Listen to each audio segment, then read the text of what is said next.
મારી ચેનલમાં આપનું સ્વાગત છે। આજે આપણે બનાવશું ખજૂર બિસ્કિટ।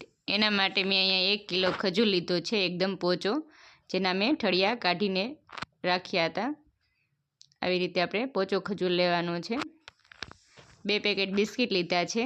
મેં અહીંયા મેરી લાઇટના લીધા છે, તમે મેરી ગોલ્ડના પણ આવે છે, એ પણ લઈ શકો છો। આ બિસ્કિટ ખાવામાં એકદમ મોળા હોય છે, એટલે આપણે આ બિસ્કિટ લીધા છે।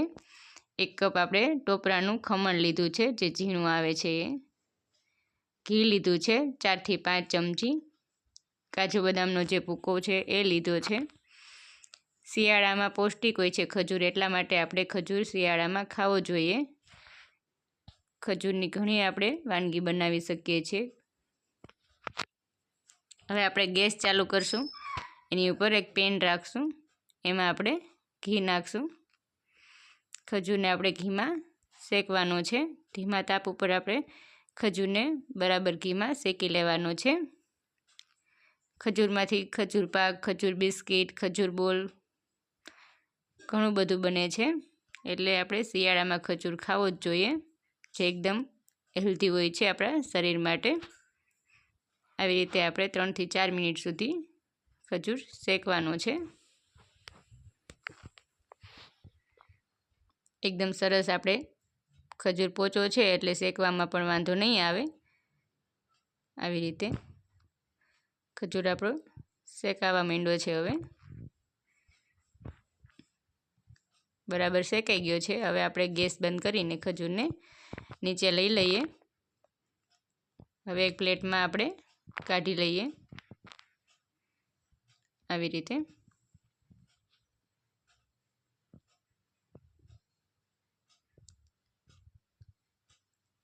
હવે એની ઉપર આપણે 2 ચમચી ટોપરાનું ખમણ લીધું છે એ નાખશું, અને કાજુ બદામ લીધા હતા એ નાખશું।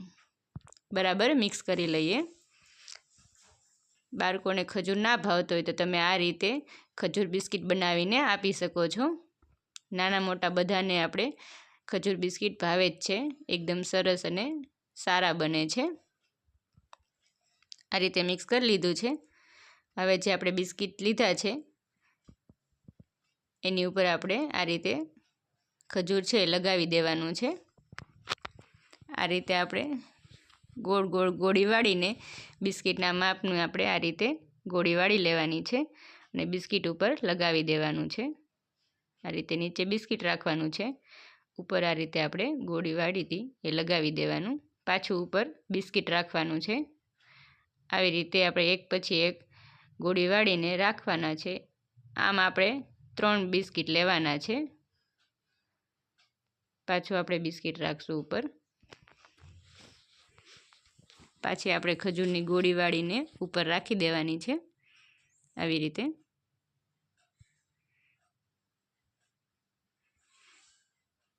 ખજૂર આપણો પોચો છે એટલે એકદમ સરસ રીતે ગોળી વળી જાય છે અને બિસ્કિટ ઉપર લગાવાઈ જાય છે। આ રીતે આપણે 3 બિસ્કિટ લીધા છે, અને ઉપર નીચે આપણે બધે ખજૂર લગાવી દેવાનો છે। સાઈડમાં પણ આપણે જે બિસ્કિટ દેખાય છે ત્યાં આપણે હાથથી ખજૂર લગાવી દેવાનો છે। બિસ્કિટ આપણા એક પણ દેખાવા ના જોઈએ, એવી રીતે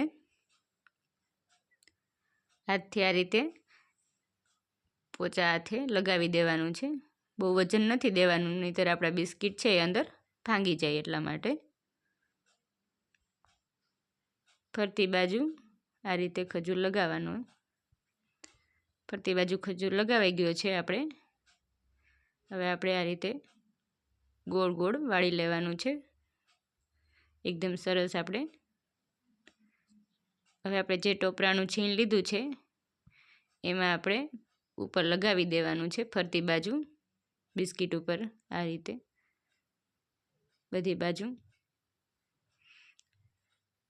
તો આપણે એક ખજૂર બિસ્કિટ બની ગયું છે। હવે આપણે એને એક પ્લેટમાં મૂકી દઈએ। આવી રીતે આપણે એક પછી એક બધા ખજૂર બિસ્કિટને આ રીતે બનાવી લેવાના છે। આપણે બહુ વધારે બિસ્કિટ નથી રાખવાના, 3 કે 2 જ રાખવાના છે। બહુ વધારે રાખશો તો તમે જ્યારે એના કટકા કરશો ત્યારે તમારે સરખા કપાશે નહીં, એટલે આપણે 2 કે 3 જ રાખવાના છે। આ રીતે આ બિસ્કિટ પણ આપણે આવી જ રીતે વાળી લેવાનું છે, જે આપણે આગળ બિસ્કિટ બનાવ્યું એવી રીતે ફરતી બાજુ પાછું ખજૂર લગાવી લેવાનું છે. આ રીતે ગોળ ગોળ વાળી લેવાનું.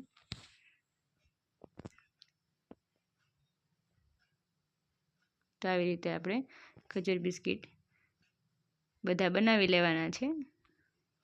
પાછું એને ટોપરાના ખમણથી આપણે આ રીતે ઉપર નીચે લગાવી લેવાનું છે, ફરતી સાઈડ ખમણ.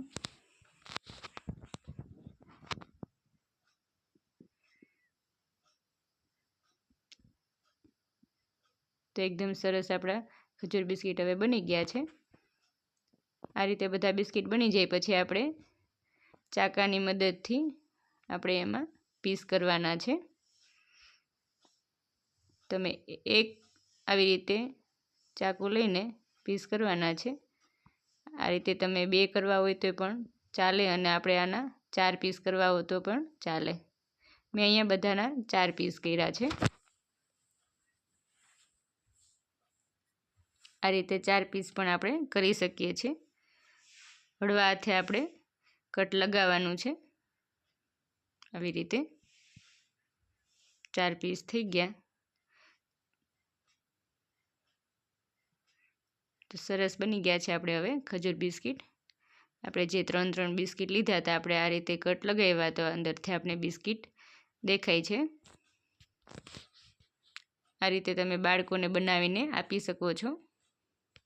જે ખજૂર ના ખાતા હોય તો આ રીતે તમે એને ખવડાવી શકો છો. આ રીતે આપણે બધાને બિસ્કિટ છે કટ લગાવી લેવાનું છે, અને આ રીતે પીસ કરી લેવાના છે.